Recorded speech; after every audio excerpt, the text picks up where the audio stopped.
The village woke the way it always did, slowly, politely, like it believed the mountains were too old for surprises. A pale seam of dawn slid over the ridge lines and touched the rooftops one by one, turning slate tiles silver. Thin smoke rose from cooking fires, straight and calm in the cold air, and goats complained in their pens like they'd been personally offended by morning. Somewhere a kettle whistled.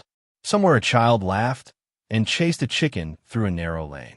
On the road below the terraces, a patrol moved with the careful boredom of people who'd done the same job too many times. Boots on gravel, packs shifting, rifles carried low but ready. Their local escort, 3 men in worn coats and scarves, walked a little ahead, talking quietly among themselves, pretending not to stare at the soldiers' gear, pretending not to count the foreign faces. "Keep your spacing," the squad leader murmured, more to himself than anyone else. He was mid-30s, tired around the eyes in a way that didn't come from sleep deprivation alone. His radio handset was pressed to his ear. "Comms check." Static answered him. Then a partial syllable. Then nothing. He frowned and tried again, turning his body as if a few degrees of angle could change the physics of mountains and electronics. "Base, this is Delta 2. Radio check." The radio hissed like a snake. A faint warble rode on top of the noise, an unnatural tone that made the comms specialist's head lift as if he'd heard his name in a crowded room. "That's not terrain," the comms specialist said. "That's—" The first shot cracked above them and stole the rest of his sentence. It wasn't the sloppy, eager report of someone dumping rounds into a valley. It was a single, deliberate crack that echoed off rock and turned into a dozen ghosts. The sound snapped the village's morning in half, like a thin stick across a knee. Birds exploded out of trees. A dog barked once and then stopped. "Contact," someone yelled, even as the word was made meaningless by the second shot, the third, the fourth, walking along the line of men with patient intent. The road bent into a ravine here, as the map had promised, stone wall on one side, terrace fields on the other, the slope climbing up in steps like a giant staircase. Above, rock shelves rose in layers, perfect for hiding eyes and barrels. Below, the fields dropped away into gullies that offered no cover, just distance. There was no clean place to be, only bad choices. The squad leader shoved his men toward the rock side, toward the thin shadow of the cliff. "Get off the road. Cover. Cover." Rounds snapped into the dirt, spitting dust into faces, chewing into the low wall that separated road from terraces. The local escort dove like they'd been struck by invisible hands. One of them didn't make it. He folded halfway down and slapped the ground hard, his scarf flaring like a flag. The field medic was already moving. She wasn't the biggest, wasn't the loudest, wasn't the kind of presence people followed out of instinct. Her helmet sat low. Her vest looked a size too large. Her rifle, when she carried one at all, often stayed slung and forgotten. Most of the time she was hands in tape and gauze, a shadow at the edge of a formation. Right now, she moved with practiced economy, as if her body had been taught to spend no motion it didn't have to. She slid to the fallen local, hooked her arm under his shoulder, and dragged him toward a low wall that barely qualified as cover. The scar on her face, an old line that ran cleanly from cheekbone toward her jaw, caught the first light and made her expression look carved. "Hold still," she told him, but her voice wasn't gentle. It was calm like a metronome. Rounds stitched the dirt behind them, then in front, then behind again, as if someone had drawn a rectangle on the road and decided nothing alive should exist inside it. "Where's it coming from?" one of the riflemen shouted. "High ground," someone answered, uselessly. Everything was high ground here. The squad leader pressed his radio again. "Base, Delta 2, we are in contact." His words broke into static. He tried a different channel. Static. Another. The same warble, like a mocking whistle, threaded through every frequency. "Jam," the comm specialist said, eyes wide now.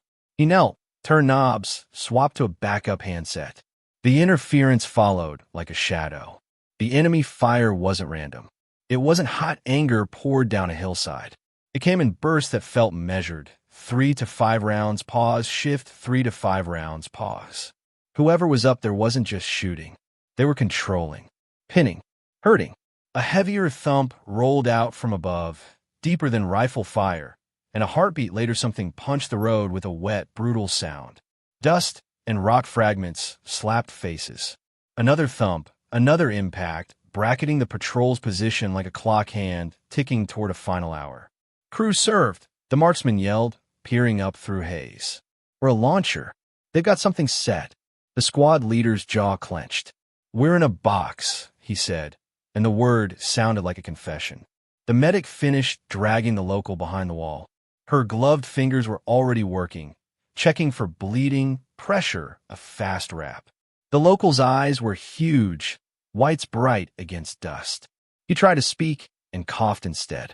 "It's okay," she said, still calm. "Breathe." She didn't look up to fire. She didn't shout. She didn't ask for permission. She just listened, not to voices, not to orders, to the fight itself. The warble of jamming in the air, the rhythm of bursts, the way certain rounds arrived a fraction of a second after a head lifted, as if someone had been waiting for that exact mistake. Her eyes tracked something others didn't see. Whined through grass on the terraces, a subtle ripple that moved wrong, interrupted by an invisible body. A tiny glint on high rock, too brief to be sunlight on stone, more like light kissing glass. A repeated click-pause rhythm from one ridge, as if someone was making tiny adjustments and then waiting. Across the road, one of the riflemen, young, frustrated, brave in a way that often got people killed, popped up behind the wall and threw 2 quick shots toward a dark seam between boulders. The answer was immediate and precise. A crack, sharper than the rest. The rifleman jerked and dropped, his weapon clattering against stone. He didn't scream. He made a surprised sound, like he couldn't believe the world had responded so quickly. "Sniper," the marksman snarled, but even he kept low. He knew what it felt like to be watched by something patient. The squad leader sucked in a breath, forced it out. "Don't show your muzzle," he barked. "Don't." Another thump. Another impact. The road shook. The low wall shed chips. The air filled with dust that turned the morning into a dirty fog. Shapes on the ridge became ghosts. The patrol huddled tighter without meaning to, pressed together by invisible hands. Fear, geometry, bracketing fire. They became exactly what the enemy wanted. One pocket of bodies that could be controlled, filmed, finished. Then, in the middle of a burst, something happened that didn't fit. The enemy fire stopped midstream, as if the hand squeezing the trigger had been cut off. There was no gradual taper, no their reloading pause. One instant, 3 rounds walking in. Next instant, silence. In that silence, the mountain seemed to inhale. The squad leader lifted his head an inch, instinctively searching for the reason. The comms specialist froze. Radio held up like an offering. A second enemy shooter went quiet too. No scream, no drama. Just absence. The kind of absence that felt like someone had erased a line from a page. "What?" the marksman began. The medic didn't look surprised. She didn't look relieved. She looked like she was counting. Her gaze stayed on the high rock where the glint had been. Her lips moved barely. Numbers. Timing. Measurement. Waiting. A final crack rolled out from far off, too clean, too controlled. And a beat later, another enemy gun fell silent, as if it had decided to obey that sound. Incoming rounds dropped from a flood to a leaky faucet. The heavier thump paused, as if whoever ran it had turned to look for instructions that weren't coming. The patrol realized, slowly and with a rising cold in their guts, that they were still alive because something unseen had just reached into the ambush and started deleting threats one by one. And the only person who didn't seem shocked by it was the scarred medic kneeling behind a low wall, hands steady on a stranger's wound, eyes fixed on the ridge like she could see through rock. 24 hours earlier, they had called it routine.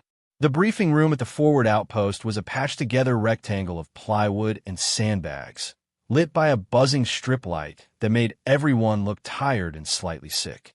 A map was taped to the wall, corners curling from dust and damp.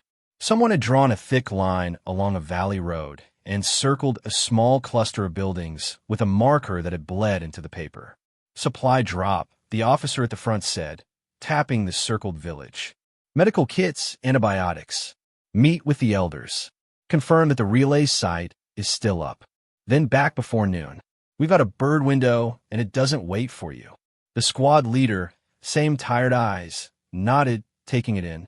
Routine meant two things out here: simple and deadly if you got lazy. Beside him, the comms specialist chewed the inside of his cheek. He looked at the map longer than he needed to, as if he could spot trouble in ink. The marksman sat with his rifle case at his feet, hands folded on top of it like it was a sleeping animal. He'd been on too many routine runs that turned into long afternoons of bleeding and broken radios. A few riflemen leaned against the wall, boots crossed, trying to look relaxed. They traded jokes and whispers. Humor was their way of keeping the fear from becoming a second weight in their packs. In the back, the medic stood apart, checking the clasp on her bag. She was attached support, not part of the core in their eyes. A necessary accessory. Someone to patch holes when holes appeared. People acknowledged her with nods, but no one looked at her too hard. It was easier that way. Her scar was visible in the harsh light, old, clean, like a line drawn by something sharp. It didn't twist her face. It didn't make her ugly. It made her look like she'd been written on. Like the mountain had signed her once, and she'd never erased it. She didn't cover it. She didn't explain it. She wore it the way some people wore rank, quietly. After the briefing, she walked through the outpost clinic where a line of locals waited with coughs and fevers and injuries that came from daily life rather than bullets.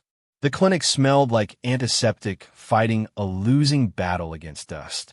A boy sat on the bench with his mother, clutching his hand. A nail had torn his palm open. Blood seeped between his fingers and dripped onto his sandals. He stared at the floor like he expected someone to punish him for it. The medic crouched in front of him. Her voice dropped to something softer, but still steady. "Let me see." The boy hesitated. She didn't force. She waited, letting calm do the work. Finally, he opened his hand, revealing the raw tear. She cleaned it, quick and gentle. Her hands didn't shake. Tape gauze a firm wrap. When the boy winced, she breathed out slowly, as if showing him how to do it too. "Better," she said when she was done. The boy looked at her scar, eyes wide with a child's blunt curiosity. He didn't ask. His mother whispered something and tugged him away. The medic watched them go, then turned immediately back to her bag. It was heavier than it should have been. Everyone had noticed. The marksman had joked about it earlier in the mess tent, grinning around a mouthful of stale bread. "You packing a whole hospital in there?" he'd said. She'd given him a small shrug. People break. He'd laughed and let it go. Now alone, she unlatched the bag and did what she always did. She counted. Not just bandages. Not just syringes. She counted weight. She counted the hard shapes hidden beneath soft supplies. She checked a small case that could have held a splint, could have held a dozen things, and in a way did. She checked it without making it obvious, then closed the bag and latched it again like it contained nothing but medicine. Outside the clinic, the comms specialist stood with a headset in his hands, frowning at the sky. "We've been getting weird interference on the far ridge," he said when she passed. "Not constant, like someone's testing." A local liaison, a thin man with careful eyes, stepped closer, voice low. "There are new faces," he said in halting English. "Up in hills. At night, there is small flying. Like insect. Drone." One of the riflemen scoffed as he walked by. "These guys can barely keep a truck running." The liaison's eyes didn't change. "Like insect," he repeated, and then he stopped talking because he'd learned what happened when you tried too hard to warn soldiers of things they didn't want to carry. Later that night, the outpost lost satellite link for a few minutes. The screens went blank, then came back. Someone muttered about weather. Someone else blamed the generator. The officer in charge shrugged and said it would be fixed. The medic looked up from her gear the moment it happened. She didn't say anything. She just watched the way the comms specialist's shoulders tightened, the way the warble in the radios seemed to grow a little bolder, as if something out there had just learned it could reach them. Before dawn, the unit stepped out. The air was sharp enough to taste. Their breath ghosted in front of them. They moved in a line along the valley road, boots crunching, heads turning, eyes scanning. The medic fell in last, not because she was slow, but because she seemed to prefer it that way. Last meant you saw everyone. Last meant no one watched you. Last meant you could be underestimated without fighting for it. And somewhere high in the mountains, something watched them too. When the ambush hit, It hit like a door slamming. The patrol entered the ravine bend, and the world narrowed. Rock Preston on one side. Terraces rose on the other, each step a potential firing position. The road itself became a channel, a trough. The geometry tightened until it felt like the mountains were guiding them into a throat. The first contact wasn't the main event. It was a decoy burst, short, sharp, designed to drive them into the safe cover of the low wall and cliff shadow. It worked. They piled behind the wall, exactly where the enemy wanted. A beat later, the heavier weapon started, impacts walking closer, bracketing them with methodical patience. The comm specialist tried alternate frequencies. The warble followed. He tried a burst transmitter, a small backup unit meant for emergencies. It flared once, then the battery spiked and died like something had sucked the life out of it. "What the hell?" he hissed, slapping the dead device. "Stay down," the squad leader shouted over the noise. "Stay." A blast punched the road, throwing grit into their teeth. Smoke and dust rolled together, collapsing visibility. Morning mist that had been pretty over the village became a curtain of dirty gray. The ridge line blurred. Shapes became ghosts. The marksman shifted to find an angle, pressed his cheek to the stock, tried to pick out the enemy's sniper who'd punished the rifleman. He fired 2 careful shots toward a seam of rock where he thought he'd seen movement. A round cracked past his face and slammed into the wall, showering him with stone chips. One shard kissed his optic and spiderwebbed the glass. The world in his scope fractured. He blinked hard, anger and fear mixing in his throat. "My glass," he said, as if it was a personal insult. A rifleman beside him looked up to speak and caught a round that punched his shoulder and spun him sideways. He didn't go down clean. He fell into the others, dragging them with him, bodies tangled in dust and gear. "Man down," someone yelled. The medic was already moving. She crawled on elbows, head low, sliding through the narrow space behind the wall. Her hands found the wounded rifleman, pressed where blood bubbled. She worked fast, not dramatic, pressure wrap, a quick assessment that took in pain, breathing, color. "Hold this," she told another soldier, placing his hand exactly where it needed to be. The soldier obeyed without thinking, grateful for a job. The enemy fire shifted as they tried to adjust. It wasn't random. It followed their movement like a predator tracking a wounded animal. Someone was watching, not just shooting. Either a spotter, or a drone feed, or a commander with good eyes and patience. A flanking element began to move. It wasn't seen at first. Only heard, faintly, the scrape of rock, the hush of boots on loose shale. Then a second angle opened, and rounds began to come in from the terraces too, turning the low wall from cover into a trap. "We're getting bracketed," the squad leader said, voice tight. "They're closing us in." He looked at the sky as if he could see the clock. Their extraction window wasn't a suggestion. It was a narrow slot in a day full of other demands. Miss it, and the enemy could complete their encirclement, force a capture, force a filmed defeat. And the villagers, the villagers were still there. A woman in a doorway across the terraces screamed for her child. A man crawled toward a goat pen, dragging someone behind him. The enemy used it. They placed fire lines near homes, near bodies, near anything that made the soldiers hesitate. The squad leader raised his rifle, then lowered it, jaw working. He could not pour rounds into a house just because someone used it as a shadow. The medic finished stabilizing the wounded rifleman. She checked his eyes, pressed a hand to his chest, then leaned back behind the wall. The noise around her was chaos, shouts, impacts, the scrape of boots, the ragged breathing of men who were trying not to die. But her mind narrowed in a different way. She listened. She listened to spacing between shots, the cadence of bursts, the pattern of control, the click-pause rhythm she'd noticed earlier, now clearer beneath the noise, like a metronome hidden inside violence. Her eyes tracked the terraces again. Wind moved through grass, but one patch didn't ripple right. A glint kissed rock and vanished. The heavy weapon thumped again, but there was a slight delay, as if someone had to receive a signal before firing. "Someone's calling their shots," she murmured, not loudly enough for anyone to challenge her. Another impact landed closer. The patrol flinched inward, tighter, smaller. The squad leader looked down the road toward the only open line, but it was covered by crossfire now. He looked up at the ridge, but his men couldn't see it through dust, and even if they could, any head raised was punished. "We can't stay," he said. "We can't move." The sentence hung there like a death notice. A heartbeat later, the impossible silence returned, the sudden absence of a gun that had been chattering. The patrol froze, not daring to believe in luck. The medic didn't believe in luck. She believed in pattern. She looked at the narrow, broken irrigation cut behind the terraces, half hidden by stone and weeds, a line that climbed uphill in steps and gaps, too tight for a man, carrying a full rifle at the shoulder, too ugly to be watched by anyone who assumed no one would be stupid enough to try it under fire. The squad leader was still talking, trying to make a plan out of no options. "We hold until air." "There's no air," the comm specialist said, shaking the dead burst transmitter like it might resurrect. "They're killing everything we send." The medic slid closer to the squad leader, staying low. "We can't outshoot higher ground," she said. He glanced at her, irritation flickering. "I know that. We can't outweight a box," she said. "We need to change the geometry." He huffed, eyes flicking to her medic patch.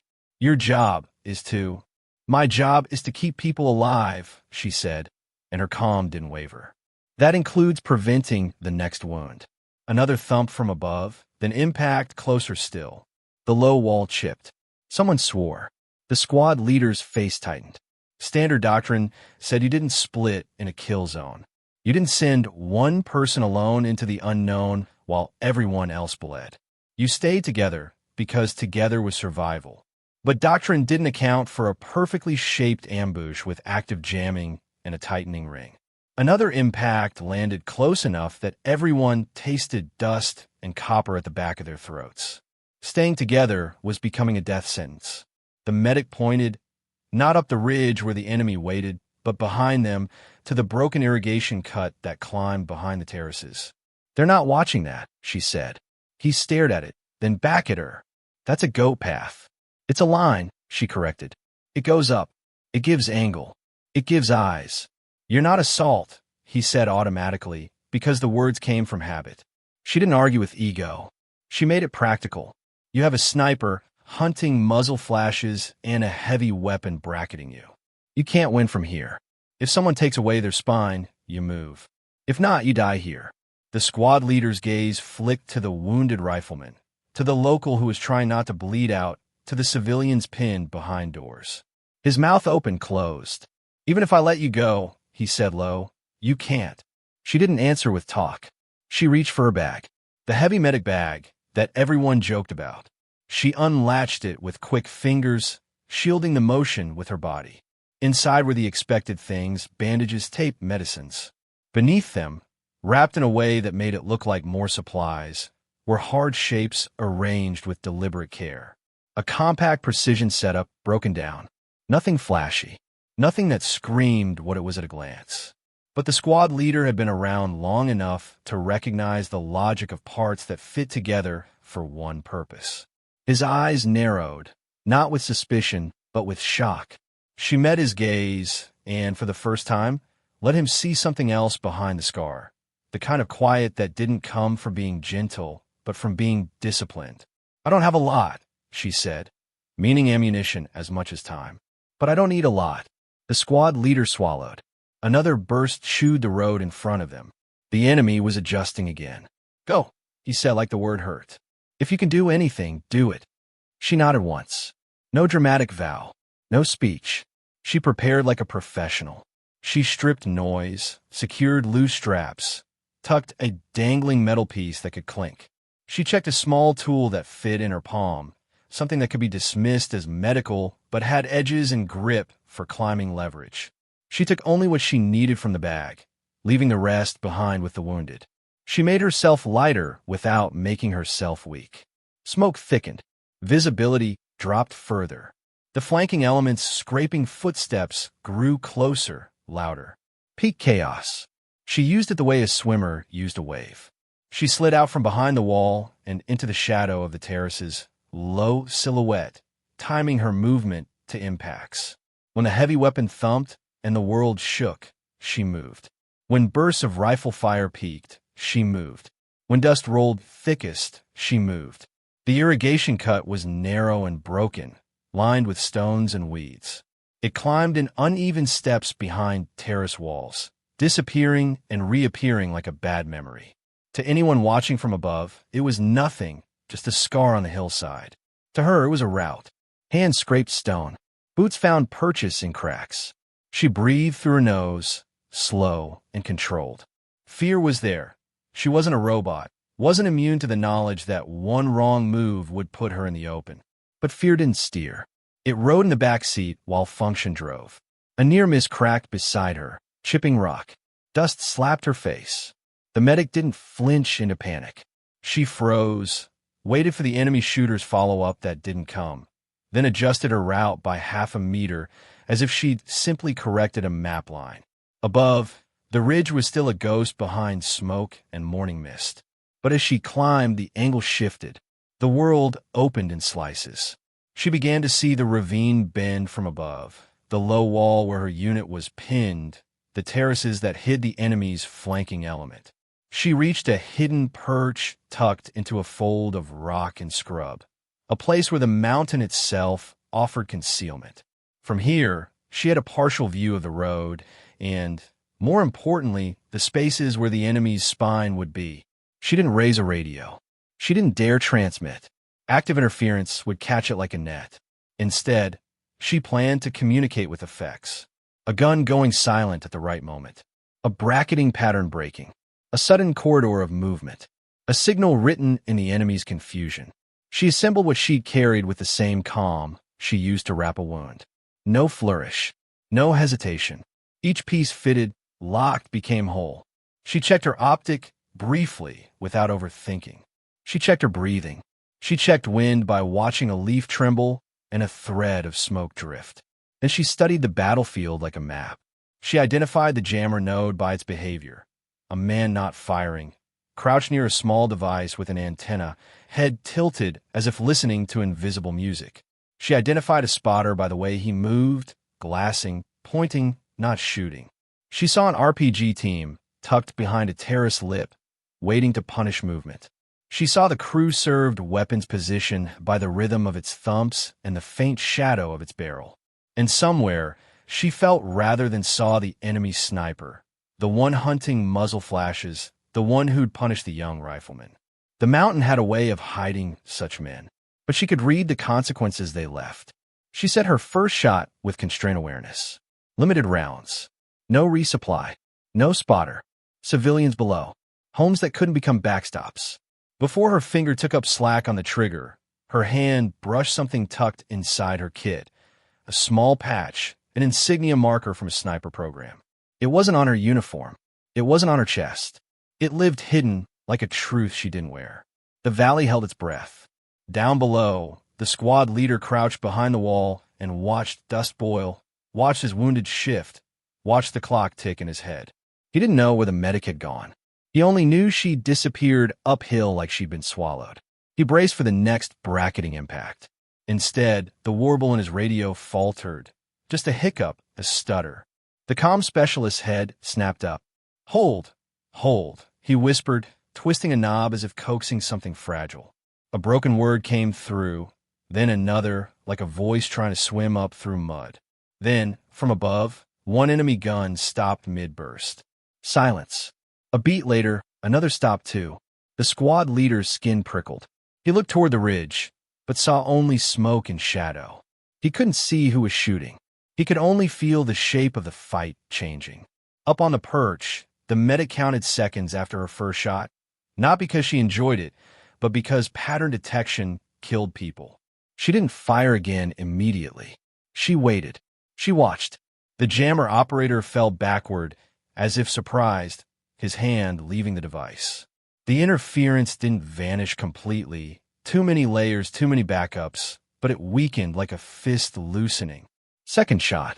The spotter, leaning forward, glass to eye, simply folded, his finger no longer pointing. Without him, the enemy fire lost its brain. It became louder but less accurate, bracketing drifting, bursts arriving late. Down below, the squad leader felt it. Incoming rounds still came, but they arrived without the same cruel timing. The heavy weapon hesitated. The flanking element's fire stuttered, as if waiting for instruction that never arrived. "Something's happening," the marksman muttered, blinking through his fractured optic. "Someone's taking them apart." The medic paused again. She watched a villager sprint across a lane, dragging a child by the wrist. She waited until they cleared a line. She shifted her aim by a fraction to ensure her backstop was rock, not roof. Third shot. The RPG gunner leaned out, about to punish any movement. He didn't get the chance. He dropped out of view, the launcher slipping, clattering softly against stone. The assistant beside him froze, suddenly unsure whether to grab the weapon or run. The squad leader didn't waste the gift. He didn't know why it had arrived. He only knew gifts in a kill zone were rare and brief. "Move the wounded," he barked, voice low but sharp. 2 men drag. The rest cover, low. The riflemen shifted. They didn't stand. They crawled and slid and pulled, using the thin corridor that had opened. 1 meter here, 2 meters there. It was ugly and slow, but it was movement, and movement was life. Fourth shot. The crew-served weapon lead jerked as if yanked by a string. The heavy thump died. The sudden absence of that deep sound changed the whole valley's tone, like removing a drum from song. The enemy realized, finally, what was happening. They'd planned a trap. They'd built geometry. They'd jammed comms.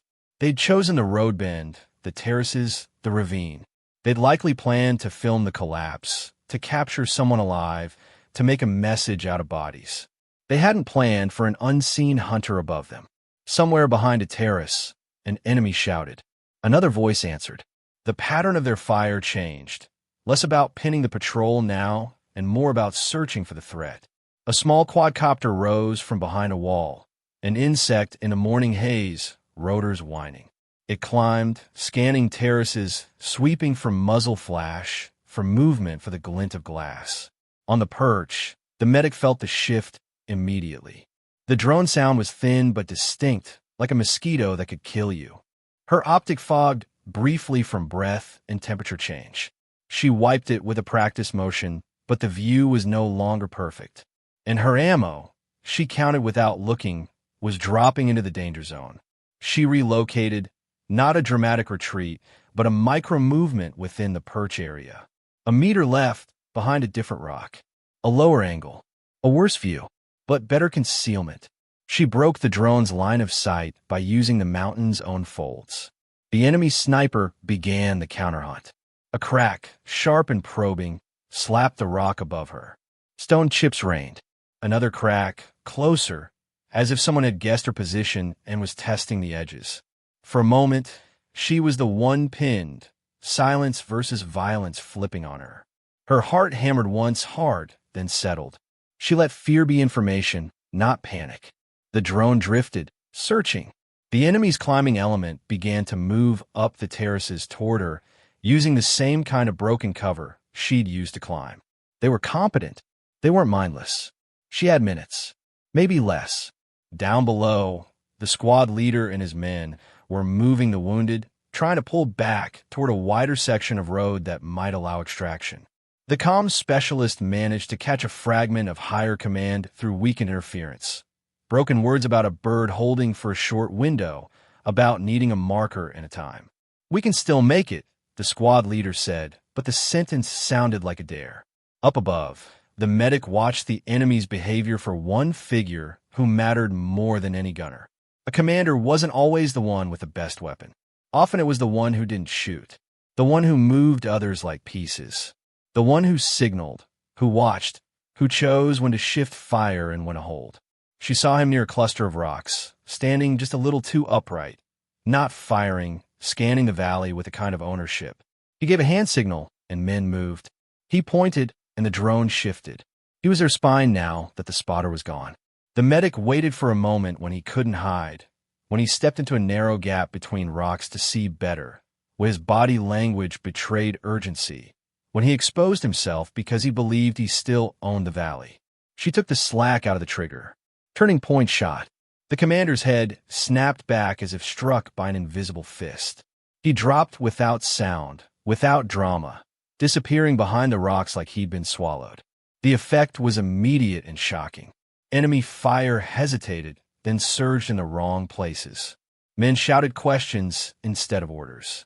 The drone wobbled, then drifted uncertainly, as if it too had lost its brain. Down below, the squad leader felt the enemy's cohesion break like a rope snapping. He didn't waste it. Now, he shouted. Push! Pull them out, go! The riflemen surged, not standing tall, not heroic, but moving with grim purpose, dragging the wounded, covering each other in low arcs. The marksman, optic cracked, pride bruised, fired with what he had, keeping heads down. The comms specialist, sweating, finally pushed through a clear burst. We are moving to extraction point. Marking now.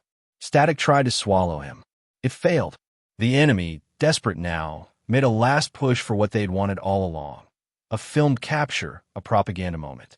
A rush element came down the terraces, trying to close distance, trying to grab someone alive.